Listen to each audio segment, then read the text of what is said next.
you, we will pick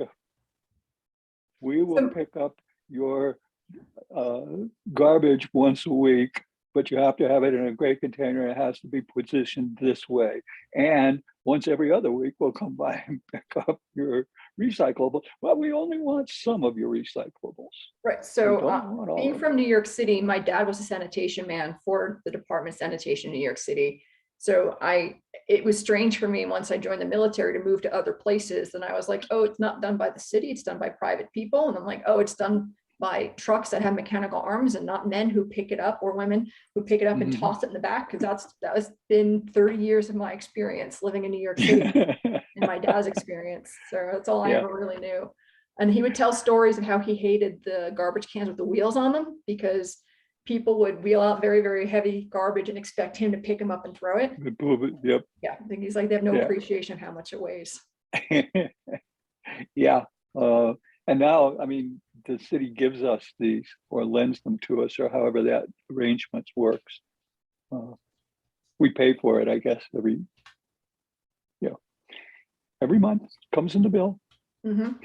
So, there you go. All right. Okay. Welcome, everybody. Welcome to the ASCM, APICS, professional development meeting for the month of, which month is this? This is March. Good, Chet. You're right up to schedule. All right. I'm Chet Frame. I am the president of the ASCM chapter here in El Paso, for those of you who don't know me. And today we're very fortunate to have with us Erika Andresen. And Erika is an instructor at UTEP. She's got a wide and long career working in risk and risk management and risk prevention.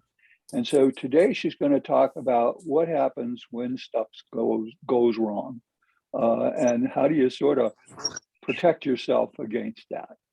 So Erika, you're on. It's yours. Okay, thank you, Chet. First, before I introduce myself, I just want to thank Chet for giving me the opportunity to speak to you all today because I am a massive nerd about disaster preparedness, and having a platform to talk to people about it for an hour or just under an hour is exciting. It's actually exciting for me. So thank you also for the Association of Supply Chain Management for giving me this platform as well. And I welcome all of you. And hopefully you'll learn something that might be useful to your business endeavors. I'm going to start to share my screen. Okay. I have to minimize me because I'll keep looking at me. Okay. So, all righty. So my name is Erika Andresen. I am the founder of EaaS Consulting. Basically, I'm a business resiliency consultant. I help businesses secure a plan to face disasters, survive the business interruptions from those disasters, and thrive in the aftermath.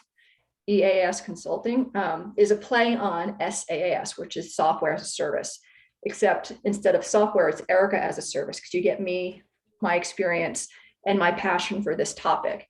And you might be saying, how does somebody have a passion for helping businesses stay in business? Well, I very much appreciate, as a super empathetic person, that I get things and products and services from businesses and supply chain management companies. And you all have employees who are able to do the same thing at home. And if you are not in business, then you no longer have employees getting a paycheck, being able to do these things for themselves and their families. And if I can do anything to help you prevent that from happening, I would like to be able to do that. Now, risk in general can never be brought down to 0%. You could try to get close. So part of my experience, I did spend a couple of years in the military. That's a picture of me at the National Training Center in the Mojave Desert in California, where I went along for a month and observed people doing an exercise that simulated a war and let them know what they were doing well, what they could do better, and how to be more prepared when an actual war is taking place. I don't know why this is not moving. Come on. Okay. So what I want you to do today, and what we're here to talk about this afternoon, is thinking about incidents and disruptions. Because if you're at least thinking about them, you're already ahead of the game.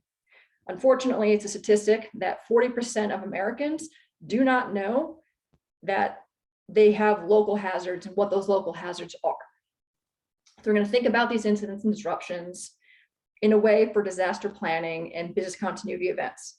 I'm going to give a disaster overview for the disasters that are most likely to happen in this area, the assets that you're going to need to protect, the business continuity phases, common supply chain risks, quick changes you can do now, and questions to assess your own needs.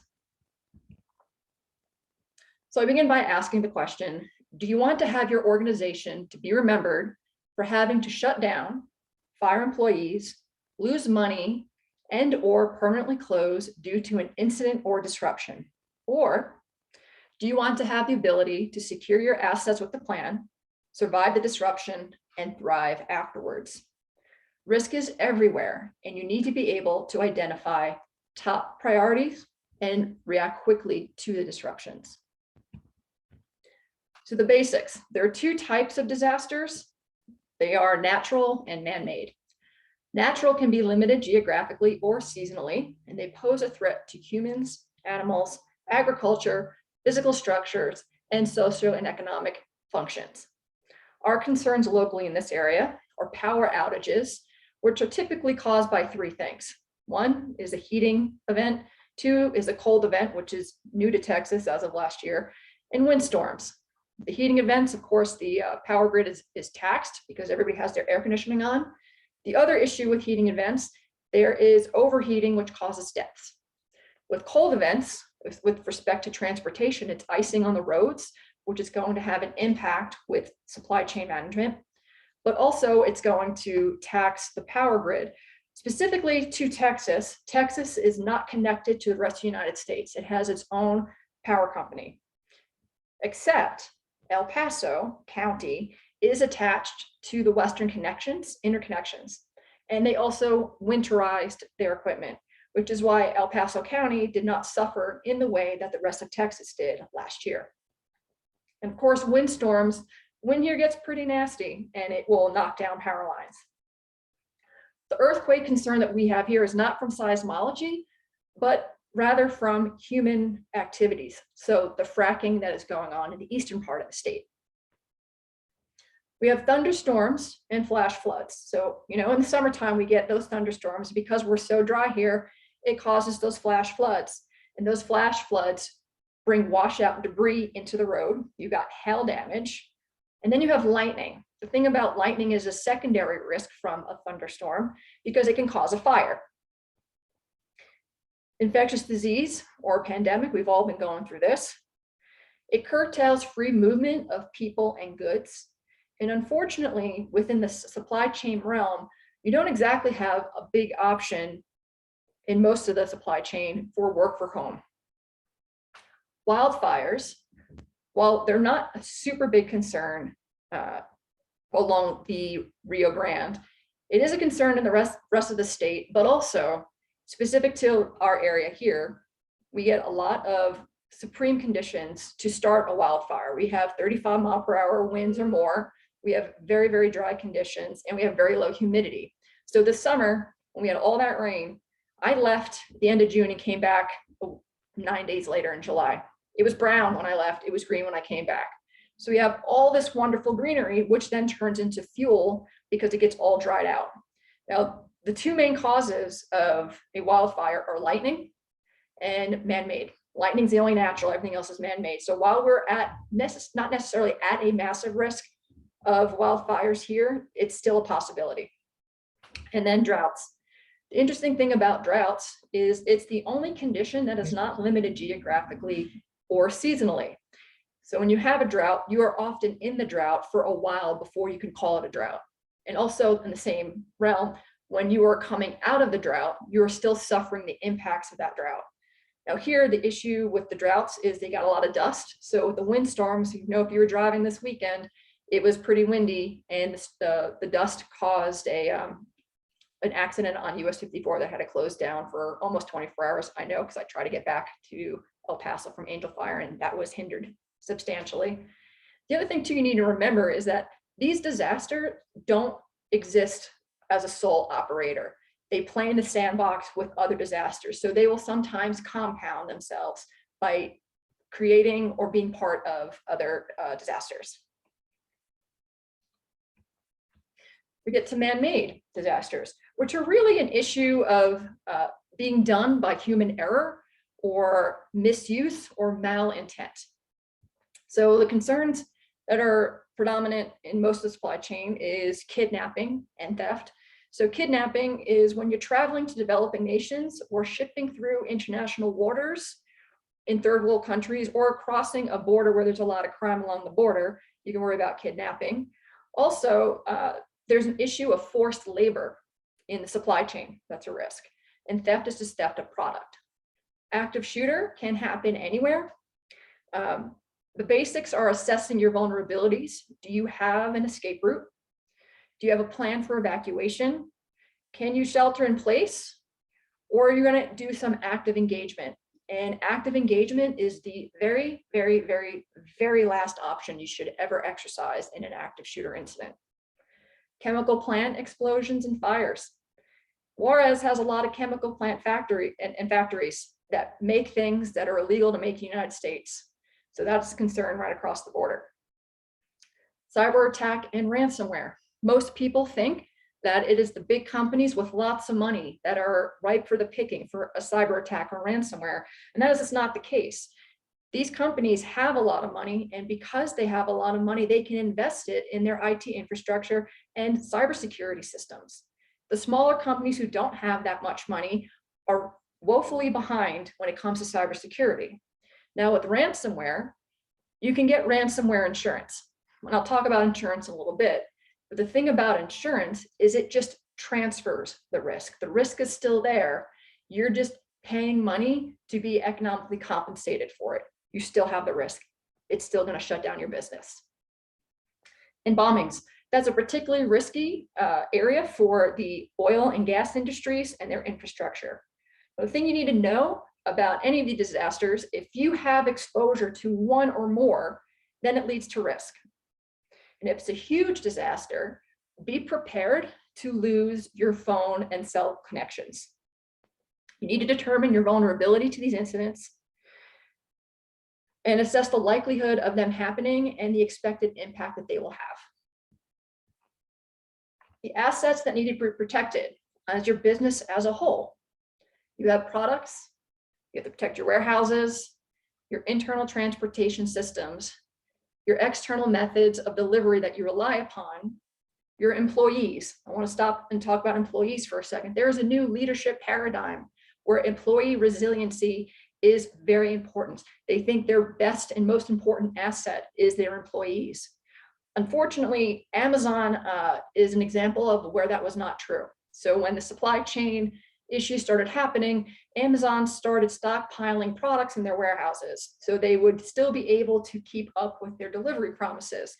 However, they did not want to invest $6,000 in the warehouses in tornado-prone states. So that tornado that happened in the beginning of December that just passed, where 6 employees in an Amazon warehouse in Kentucky were killed. It's because Amazon did not see fit to spend $6,000 to create a tornado shelter for them.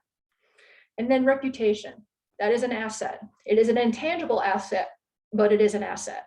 And the interesting thing about reputation is while it's intangible, it is built on very tangible things. So what your product is and the actions you take in order to protect your product and how you serve your stakeholders. As you're assessing the assets that need to be protected, there are certain lenses you need to use to evaluate the impacts to your business. Are you going to have an impact to your customers? And it's the likelihood of them taking their business elsewhere. Is there going to be concern about meeting existing agreements and service levels? That is going to impact your financial. The financial lens, is there going to be a loss of revenue if there's an impact to your business? Is there going to be an impact to your market share? Are you a leader in the market share? And if you come out of that, are you going to lose that market share? Are you going to be second or third place? Contractual fines. If you have impact to your business, you're not going to be able to meet delivery contracts, or you're going to have fines for that, and increased overtime costs in order to make up for the stuff that you're losing. For regulatory, you can have fines, penalties, you can recall products and have a revocation of your license and permits, and termination of business. Operational, you can have discontinued or reduced products or service levels, and workflow disruptions. Human, that is not your customers. Human is your team. And are you going to have a loss of life or injury to the people that work for you? And also, is there going to be emotional damage? These things are going to impact your operational. Now, emotional damage, you're going to have people who may be highly affected by the stress of having gone through a disaster, depending on what the disaster is. If there is a death within the company, if it is a prominent leader, that is going to cause your employees to grieve. So these are things that you also need to think about. And then again, reputation. Are you going to lose your share or stakeholder confidence? Are you going to get negative media attention for how you are responding to this disaster or interruption? So what is your plan if you had to stop right away with no prediction of the future? Think about your stakeholders. There are two main phases of business continuity, and that is the planning phase and the execution phase. In the planning phase, there's the reduction. Reduction is assessing your hazards, risks, and vulnerabilities. And that you need to do this for each location, because if you have two locations, one being El Paso, one being Beaumont, Texas, the risks that are important in Beaumont are not going to be the same risks that are important in El Paso when it comes to climate issues. You take steps to lessen the chance of an incident from happening and lessen the impact when that incident happens. So those are preparedness and mitigation tactics. With response, you're planning the steps you need to directly respond to an event. Immediate response is to address the safety and protection of life, assets, and the environment. So if you do have a chemical plant that has a fire and or explosion and it's next to a river or near a river, you need to worry about contamination. There are response steps for certain acts like shelter in place procedures if you have an active shooter or potentially a tornado, spill response steps, or shutting down machines on the shop floor. These are all response steps as part of what you're planning out. And then the execution. This is where the business continuity plan makes its money. Recovery includes all the steps taken to continue business operations after an event. Restoration and return is when a business is brought back to normal operations. It is important to remember that there are a number of different ideas about what normal is. Are you going back to the old normal, or will you be in a new normal? Which is particularly important if you did have a human loss of a leader. It's going to create a new leadership paradigm, and then that'll be a new environment that your employers are working in and potentially impact your reputation. You want just in case versus just in time or nothing. This isn't a one-time fix. This is a continuous process. And you want to involve your most important departments. And those departments are human resources, ops, accounting, sales, legal, and IT. Each one has its own pain point. And you're planning for physical security and information security and business continuity. They all aim to reduce the impacts of operational risk management failure. And risk management is about the causes. Business continuity is about the effects. So common supply chain risks. You have a risk for a supplier. If you're single, which is the one that you choose, versus a sole source locations, and the sole source is the only one that makes it. So again, part of market share, if you are relying intentionally on a single source when there are other ones, then that's something you're going to have to worry about as far as risk, and whether or not their locations are more apt or prone to be struck by disasters and disruptions. Also inherent in part of supplier risk is patent infringement, vendor viability, and supplier resilience. So I mentioned wildfires in the rest of Texas. If a farmer is one of your, in your supply chain, Texas, as of last month, had 207 wildfires. and 23,000 acres burned. That is more than the second most active wildfire season from 2007. And that still doesn't even come close to, like, we're already past what was 2011 numbers for the state already this year.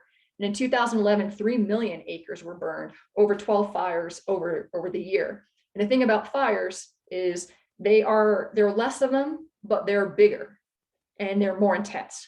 And the thing about farmers is they worry about the fire's intensity burning their root systems. So they're not going to be able to recover from that. Reliance on second and third tier suppliers. For original equipment manufacturers, the further away it is from you, second or third tier, it increases the risks of quality and ethics in your suppliers. So we're looking at forced labor or child labor as far as ethics are concerned. Intellectual property, you've got quality control and unsecured patent exposure.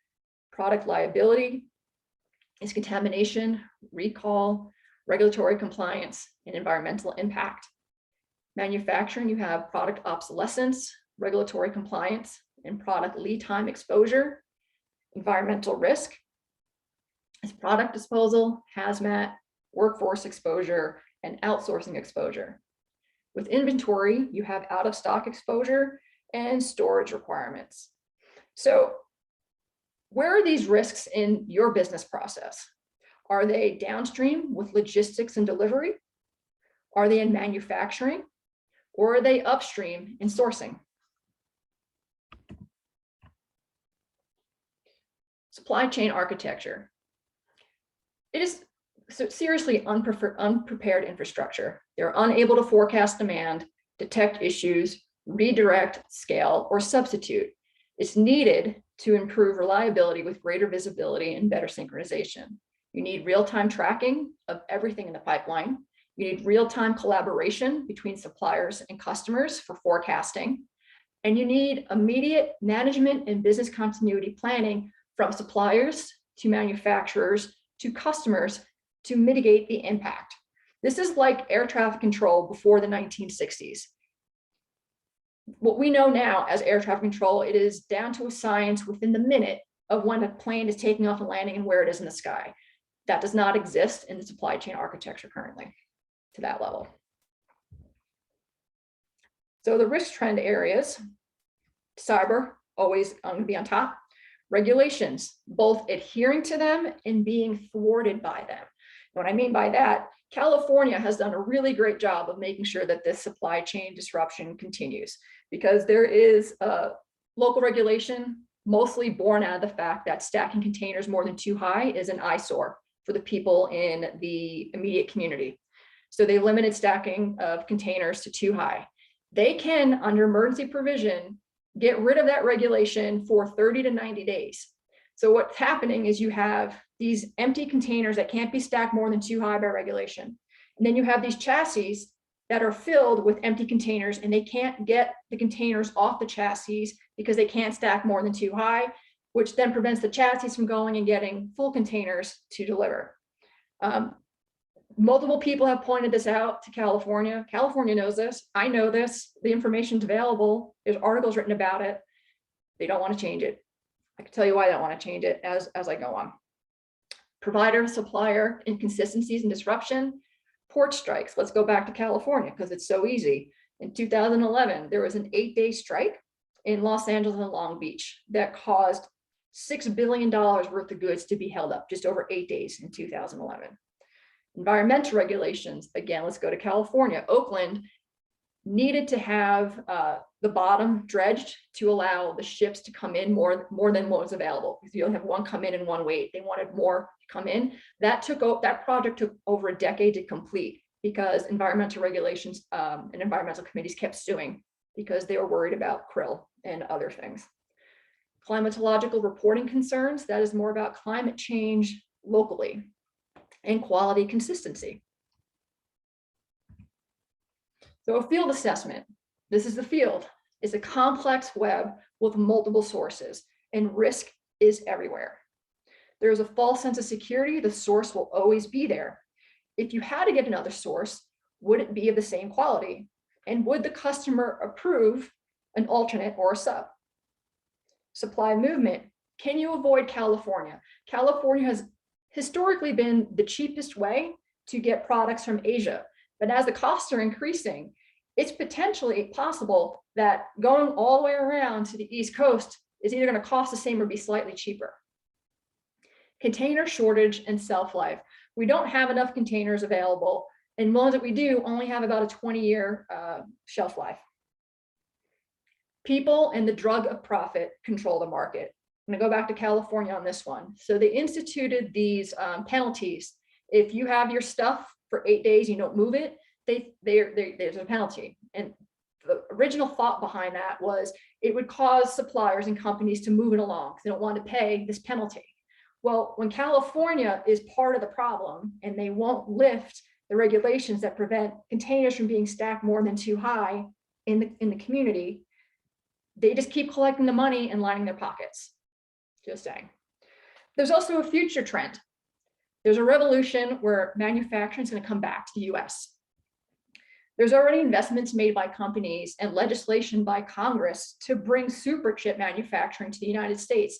Both Intel and Samsung are two companies who have so far spent $20 billion in Ohio and Texas to create a new manufacturing plants. So change is difficult. So quick changes you can do now. Insurance. Again, it does not reduce your risk.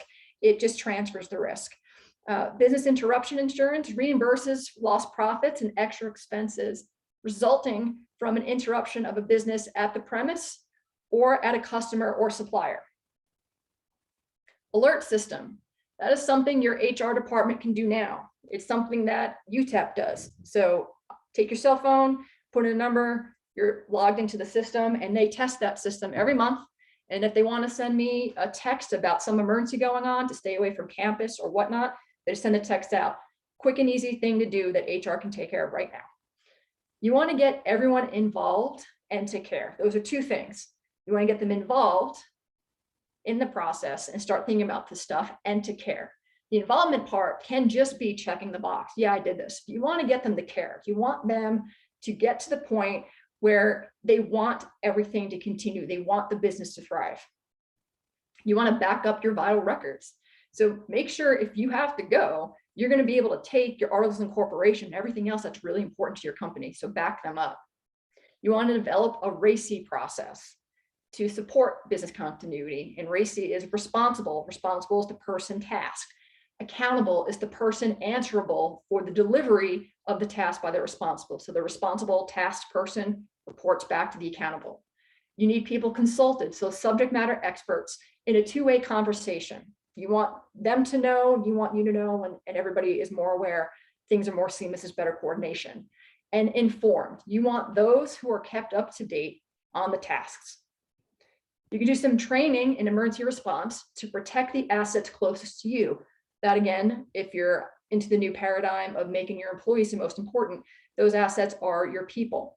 What you can have them do, FEMA has a thing called Emergency Management Institute. It's online. They have independent study courses. You can go on to the FEMA website, go to EMI, register for a free student ID. You get it within a minute, unless your internet's slow. And then you can register for a broad range of classes on many, many things. Most classes are about an hour long to 4 hours. Some of them are 8 hours long. I can tell you, I think the active shooter one is advertised as an hour, but I think it took me about 30 or 45 minutes to do that one.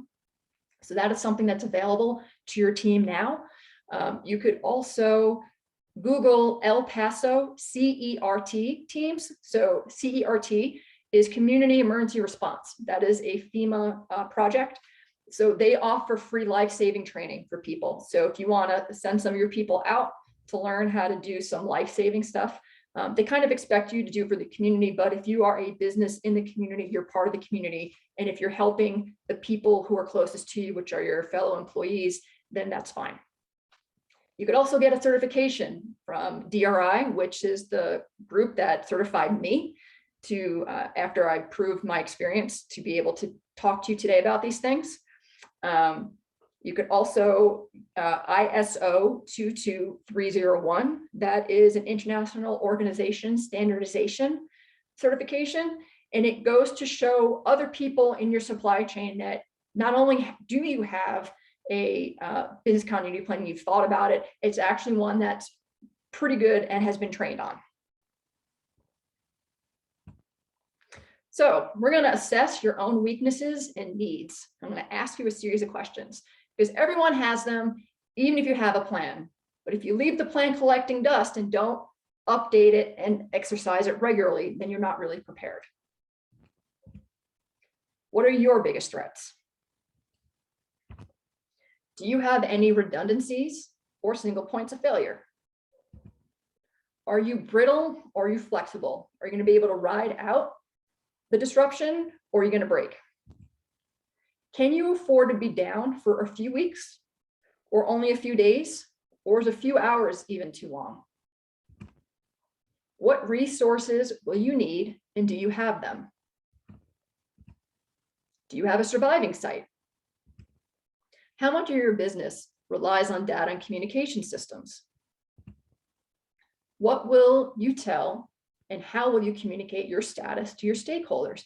Do you have a crisis communication plan? How do you coordinate with external agencies?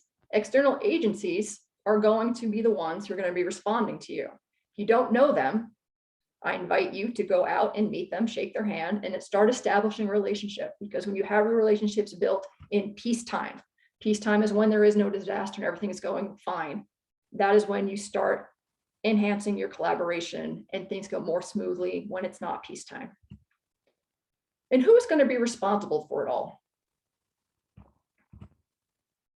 We all need to do our part to be available.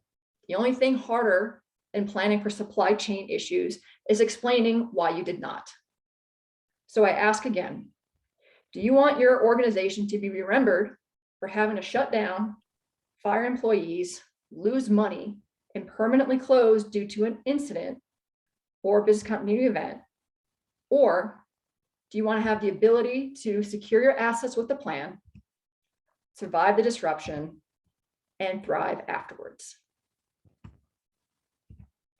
So that's me. I want to thank you for your time and see if you have any questions. If you're interested, that's my website, that's the email. If you want to send me an email, I can send you a link to a calendar invite if you want to schedule a 30-minute consultation. And again, thanks. I'm going to stop my share so I can see things. And if you have any questions, I'm here for that. Thank you, Erika. That was excellent. It's interesting because yesterday I was one of the few times in the last months that I've been doing this. I was actually out at a client site, and as I drove into the parking lot, there were a huge number of people all over the parking lot. And so I started in the door and I said, "Oh, you can't go in. We're having a fire drill." And I went, "Ah, that's great." You know, and then, but it struck me that as common as they should be, they're getting more and more rare. Right. But if you don't know how to evacuate and get out of your building, that and focusing back on your people, that could be a huge, huge problem. Well, this is another thing that people don't really consider about fire drills. It's more about accountability than just getting out of the building. So you need the two, because fire department will not start to put out a fire if there's actual fire. They will not start putting out a fire until they are sure everybody's out. So they will conduct rescue first before they will start the fire. And if, you know, Joe decided to go for lunch and didn't tell anybody and took a very long lunch, and they're like, "Oh no, he's back," and then he wasn't back, but he actually was out at lunch, then you're delaying the fire department from doing their job. You're endangering the firefighters because they're now going into a burning building and not putting it out, and then prolonging the recovery because it's now more of a burned building. But I can go on about this stuff. I am a super nerd about it. And we appreciate that. Any other questions? Just, you can unmute or you can put it in the text box.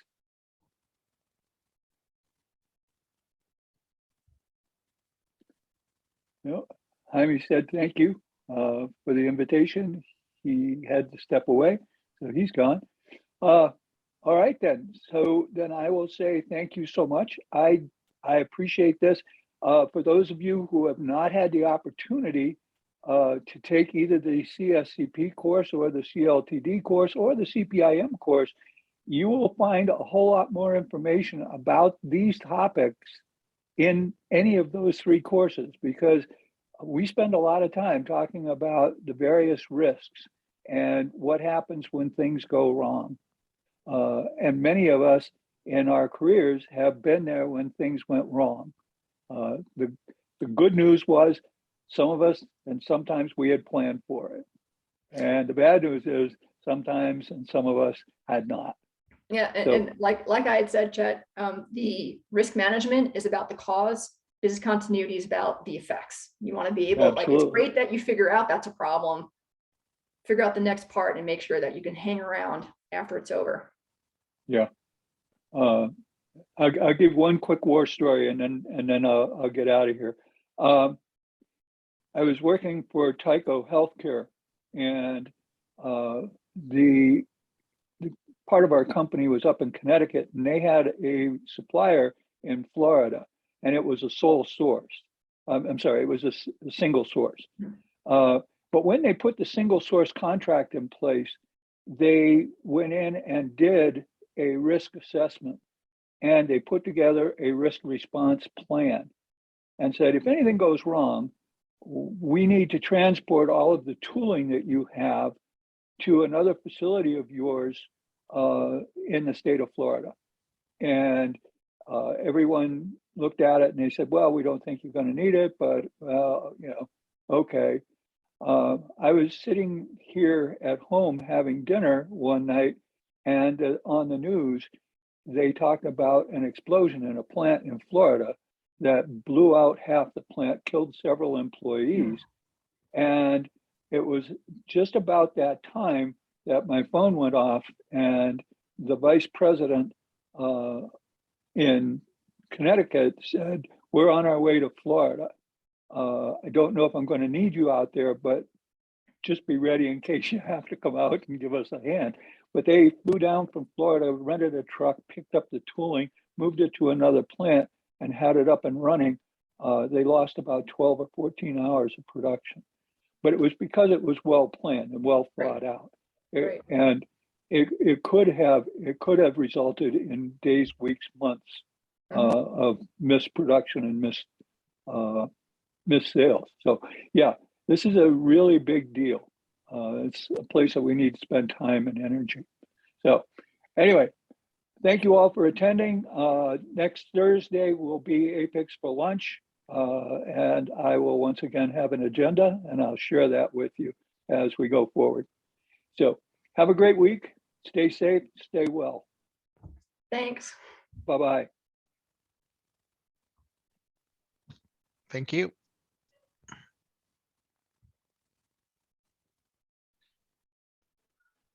Thanks. Thank you.